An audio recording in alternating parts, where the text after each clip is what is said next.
ഒരു എന്തോ ഒരു അകൽച്ച, ഒരു ഒരു ഒരു ഇഷ്ടക്കേട് പോലെ തോന്നിയിട്ടുണ്ട് എനിക്ക്. ആ ഒരു മറുപടി എന്നുള്ള രീതിയിലേക്ക് അങ്ങനെ വരുന്നില്ല. ഒരു കുശലാന്വേഷണവും പുള്ളി നടത്താറില്ല.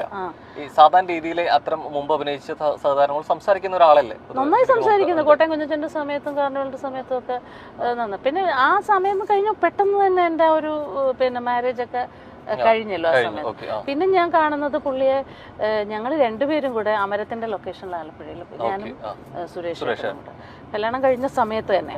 അപ്പൊ പുള്ളി എന്താണ് രണ്ടുപേരും കൂടെ അത്ര മാത്രമേ സംസാരിച്ചിട്ടുള്ളൂ. പിന്നെ കൂടുതലൊന്നും പുള്ളി സംസാരിക്കുന്നുണ്ട്. അല്ല, അതൊന്നും എനിക്ക് തോന്നിയില്ല, അന്നൊന്നും തോന്നിയില്ല. പിന്നെ അപ്പോൾ അത് കഴിഞ്ഞ് ഞാനത് ആ ഇന്റർവ്യൂവിൽ വ്യക്തമായിട്ട് പറഞ്ഞിട്ടുണ്ടായിരുന്നു. ഈ വിവാഹത്തിന്റെ സമയത്ത് തന്നെ എൻ്റെ ഫാദറും അദ്ദേഹത്തിന്റെ സുരേഷ് ചേട്ടന്റെ അമ്മയും അച്ഛനും ഒക്കെ മമ്മൂക്ക എടുത്ത് എന്ന് പറഞ്ഞിരുന്നു. എങ്ങനെയെങ്കിലും ഞങ്ങൾ ഇതിൽ നിന്ന് പിന്തിരിപ്പിക്കണമെന്ന് പറഞ്ഞിരുന്നു. അപ്പോ എന്റെ വാപ്പി പറഞ്ഞപ്പോൾ ഞാൻ സംസാരിക്കാമെന്ന് പറഞ്ഞു. അദ്ദേഹത്തിനോട് സംസാരിക്കാനും പറ്റി. തിരുവനന്തപുരത്ത് തന്നെ ആയതുകൊണ്ട് പെട്ടെന്ന് ഏതോ പടത്തിന്റെ ഷൂട്ടാണ്. വാപ്പി തിരുവനന്തപുരത്ത് പോയാ കേട്ടോ പറഞ്ഞത് പുള്ളിയോട്. അപ്പൊ എന്നോട് സംസാരിക്കാനും പറ്റിയില്ല. പക്ഷെ അതൊക്കെ കൊണ്ടാണെന്നൊന്നും എനിക്ക് അറിയത്തില്ല സത്യത്തിൽ. എപ്പോഴെങ്കിലും പക്ഷെ ഇങ്ങനെ അങ്ങനെ ഒന്നുണ്ടെങ്കിൽ ഏറ്റവും നല്ലത് ശരിക്കും അമ്മയ്ക്കൂടെ തുറന്ന് സംസാരിക്കുന്നതായിരുന്നല്ലേ? അങ്ങനെ നമ്മൾ കാണുന്നില്ലല്ലോ. ഞങ്ങൾ സിനിമകളും ചെയ്യുന്നില്ല.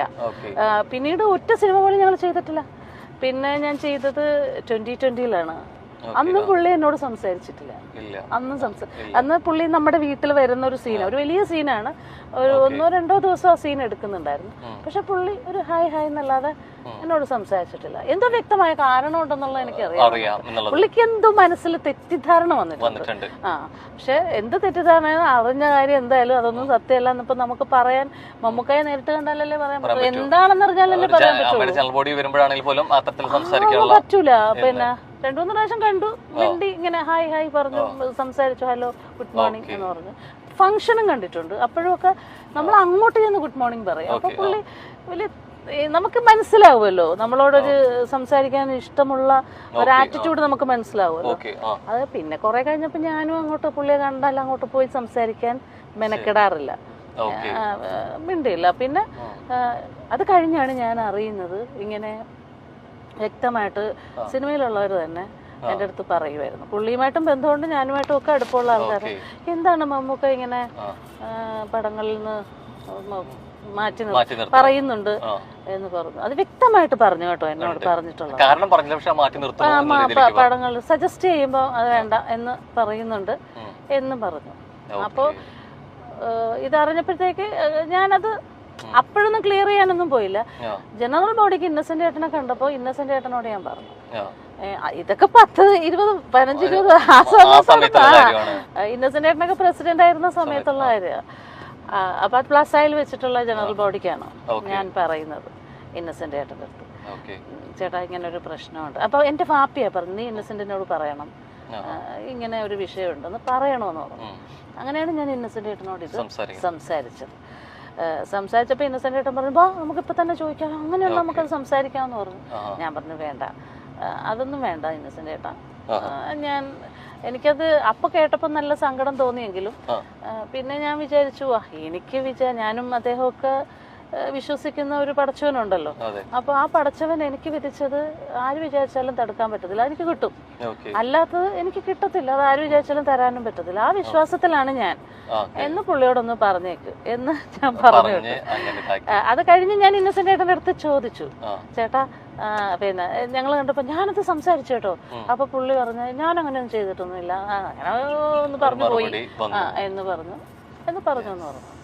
എന്തായാലും നമ്മള് ബീച്ചിന്റെ സൈഡിലൂടെയാണ് പോയിക്കൊണ്ടിരിക്കുന്നത്. എന്തായാലും ആലപ്പുഴ ബീച്ച് വന്നിട്ട് ബീച്ചിൽ കയറാതെ പറ്റില്ല അല്ലേ? നമുക്കൊന്ന് ബീച്ചിൽ പോയിരുന്നു. കേരളത്തിലെ ഏറ്റവും നല്ല ബീച്ചുകൾ ഒന്നാണ് ആലപ്പുഴയാണ്. പഴയകാല സിനിമകളിലൂടെ നമുക്ക് ഏറ്റവും പരിചിതയായ ഒരു നടിയാണ് ഉഷ.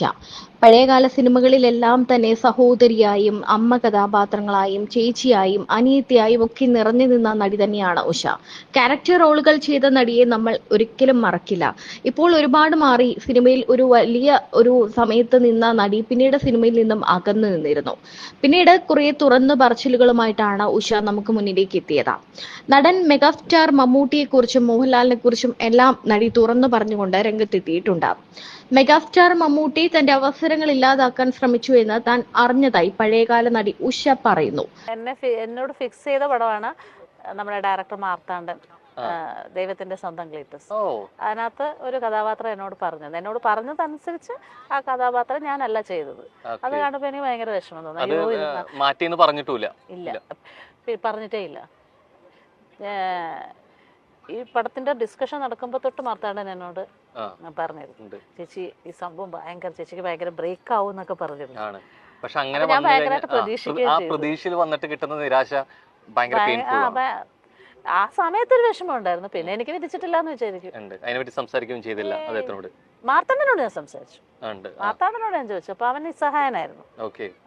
മാർത്താണ്ഡൻ എന്നൊക്കെ പറഞ്ഞാൽ എന്റെ വീട്ടില് ഒരു കാലഘട്ടത്തില് നമ്മുടെ വീട്ടിൽ എന്റെ അനിയന്റെ കൂടെ അസിസ്റ്റന്റ് ഡയറക്ടർ ആയിരുന്നു. നിസാർക്കാട്, ഇവരൊക്കെ നിസാർക്കാട് അസിസ്റ്റൻസ് ആയിരുന്നു. അപ്പൊ മാർത്താണ്ഡൻ എനിക്ക് പിന്നെ ഒരു അനിയനെ പോലെയാ. അപ്പൊ ഞാൻ ചോദിച്ചിട്ടല്ല. ഞങ്ങൾ എറണാകുളത്തായിരുന്നു അപ്പൊ താമസിച്ചോണ്ടിരുന്നത്. ഞാനും ഹസ്ബൻഡും തമ്മനത്താ താമസിക്കുന്നത്, ഡിഗ്രിയില്. അപ്പൊ ഞങ്ങൾ പുറത്തു പോകുന്ന സമയത്തൊക്കെ മിക്കവാറും കാണും മാർത്താണ്ഡൻ. അപ്പൊ അവൻ ചേച്ചി ഭയങ്കര സന്തോഷം, ഞാൻ ആദ്യമായിട്ട് സംവിധാനം ചെയ്യാൻ പോകുന്നു. പ്രിയപ്പെട്ട ഒരാളാണ് അല്ലെ, അദ്ദേഹം തന്നെ വേഷം പറഞ്ഞു വെച്ചതാണ്.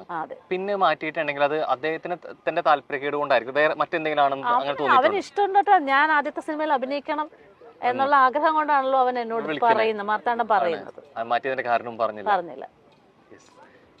ചെയ്യാത്ത തെറ്റുകളുടെ പേരിൽ സിനിമയിൽ മാറ്റി നിർത്തലുകൾക്ക് വിധേയമായിട്ടുണ്ട്.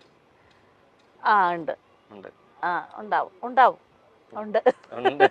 എവിടേക്കോ പറയാൻ വന്നൊരു കാര്യത്തെ കൃത്യമായിട്ട് അതിനെ അതൊക്കെ ഇനി പറഞ്ഞിട്ട് കാര്യമില്ല. ആ വലിയ കഥ വേണ്ട, ചെറുതാക്കി. പിന്നെ സത്യത്തിനെതിരെ സത്യത്തിന് വേണ്ടി സംസാരിച്ചതും ന്യായത്തിന് വേണ്ടി സംസാരിച്ചത് കൊണ്ടും എനിക്കെതിരെ ഒരു എപ്പോഴും സത്യം പറയുന്നവർക്ക് ശത്രുക്കൾ കൂടുന്നതാണ്. ഞാനൊരു പോരാട്ടമാണ് നടത്തിയത് ആ സമയത്ത്. ശരിക്കും എവിടെയാ ശരിക്കും അത്തരത്തില് പെട്ടുപോയത്? എവിടെയായിരുന്നു? സിനിമയിൽ തന്നെ. എന്തെങ്കിലും സിനിമയുമായി ബന്ധപ്പെട്ട വിഷയമാണോ അതോ വ്യക്തിപരമായിട്ടുള്ള കാര്യങ്ങളാണ്? സിനിമയുമായി, പിന്നെ സംഘടനാപരമായിട്ടുള്ള ഒരു കാര്യമാണ്.